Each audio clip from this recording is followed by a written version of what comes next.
Yeah, what's going on, everyone? Welcome back. In this video, we are looking at the NBA slate for today. We have a single game 3 between the Suns and the Clippers. So let's get started. As always, appreciate if you guys hit the like button, subscribe if you have not already.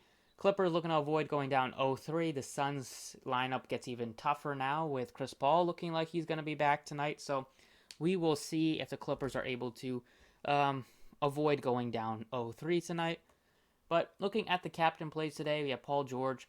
He is 11-2 as the regular price. Captain price puts him at 16,800. He had a not a great game. 1 of 8 from distance, 5 of 10 from the free throw line, which cost his team. So expect him to be a lot better tonight, especially after he's getting a lot of social media attention after he wasn't able to come through clutch. Devin Booker also had a tough game, broke his nose, so he's probably going to be wearing a mask today.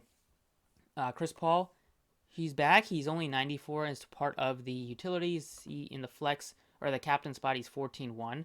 He makes sense. We saw how good he looked against the Nuggets. Just was on fire after he was banged up against the Lakers series. His shoulder should be fine. And we saw him shoot a bunch. Saw him make some plays for his teammates with a bunch of high assist games. I love Chris Paul today. He's going to take away some from Devin Booker, so that's the reason why I like going to probably Paul George as my favorite raw points play on the slate. Chris Paul would probably come in close second. You have also DeAndre Ayton. He's been playing great for the Suns. He's probably also going to take a little bit of a hit with Chris Paul returning, just with a little bit less usage for Ayton and maybe a couple less shots. And then Cameron Payne takes a hit just because he's not going to get as many minutes. He was awesome for them last game, 29 points, 9 assists. But with Chris Paul, they're not going to have Paul and Payne on the court at the same time. So Payne will go back to playing like high teens, low 20s. So he's not really in play for me. And another guy that's not really in play is Nick Batum. After he only played 15 minutes, they were able to almost win the game. So I expect them to still play Zubac at center, but only 15 minutes for Batum after he was playing 37, 40 plus. Just a big drop off. I don't know if they're going to change some of their minutes, but I just can't pay 10-2 in the captain spot or like 68 for a guy that might only play like 15 to 20 minutes. I'd rather take a shot on Zubac again. He played really well for them at 11 boards, double-double, block. Had a good block in the fourth quarter of that game. Should play good minutes again, match up with DeAndre Ayton. He looked good out there, so I expect them to continue to give him minutes. Terrence Mann also didn't play a lot of minutes. He had 8 points, also was in foul trouble. Fouled Devin Booker late in the fourth a couple times, which hurt. But he's a guy that you could look to for tournaments. But I like Zubac probably more than Mann. And then for value, it is like Rondo looks fine. Saric looks somewhat appealing. Kennard had a good second half. He got some more playing time.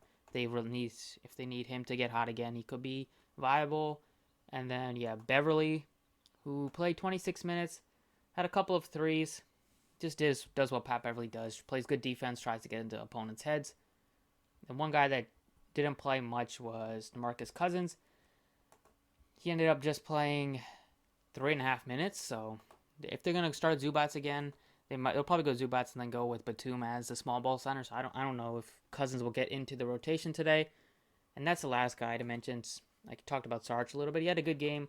I don't expect him to be that well from a shooting perspective again. I mean, 4 of 9 isn't great, but he's probably not going to take 9 shots again with Chris Paul coming back. So looking at just some builds today, you can make a couple of ones that look appealing. If you wanted to go Chris Paul at captain, making his return, that's fine. You can plug in Paul George from the Clippers side.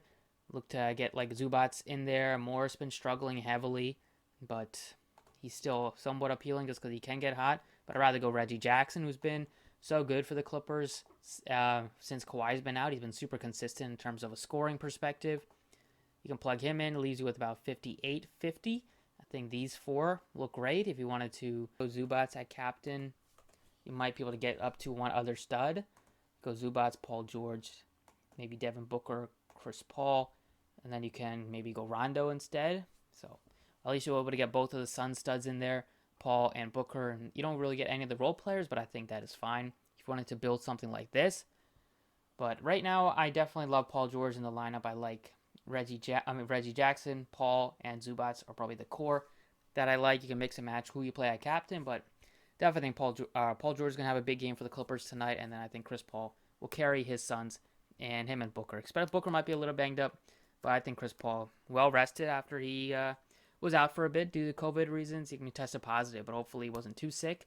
And that's pretty much it. I don't think you need to mess around with too many other guys here. Like Batum doesn't look that appealing. Bridges doesn't look that appealing now. I think Ayton still looks fine, but in terms of value, it's basically Rondo, who I like, Kennard a little bit, and then maybe like Pat Beverly. I don't really see myself going to Saric or going to Craig, going to Cam Johnson at their elevated prices.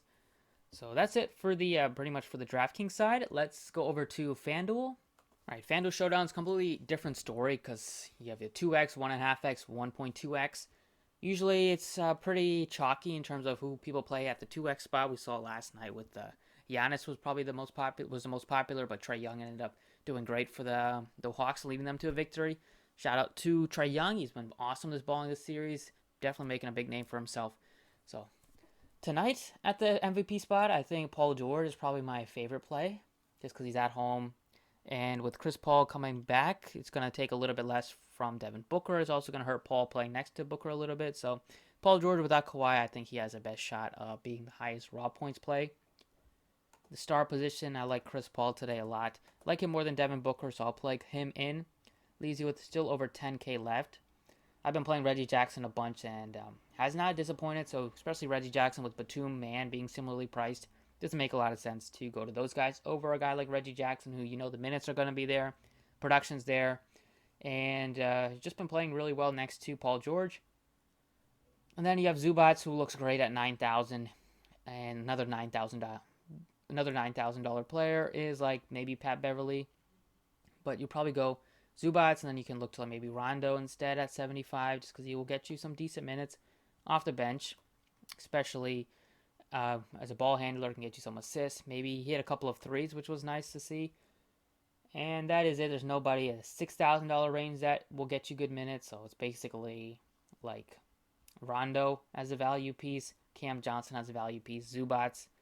And then if you wanted to pay up a little bit, you can maybe take a shot on like a Bridges or a Marcus Morris. Well, that's it for the video. Thank you guys for watching. Best of luck tonight, and I'll catch you all next time.